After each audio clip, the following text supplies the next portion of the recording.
Comment on se protège les uns les autres après le confinement?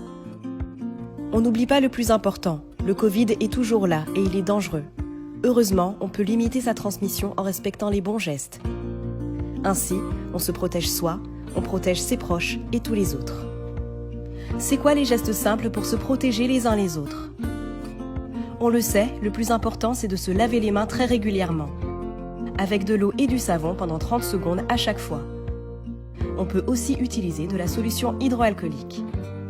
Quand on croise des gens, on reste à au moins 1 mètre de distance, dans les magasins, dans la rue, au travail. Et dans les transports, on évite autant que possible les heures de pointe.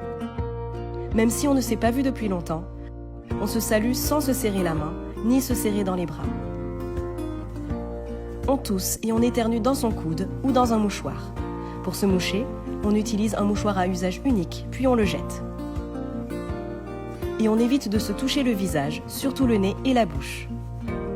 En plus de ces mesures essentielles, on utilise un masque grand public, si on ne peut pas rester à une distance d'1 mètre les uns des autres, dans certains lieux publics où il est obligatoire, comme les commerces et les transports. Si on s'y met tous ensemble, bloquer la transmission du virus, c'est possible. Tous les soignants comptent sur nous. Pour plus de conseils sur la vie quotidienne après le confinement, gouvernement.fr/info-coronavirus. Ceci est un message du ministère chargé de la Santé et de Santé publique France.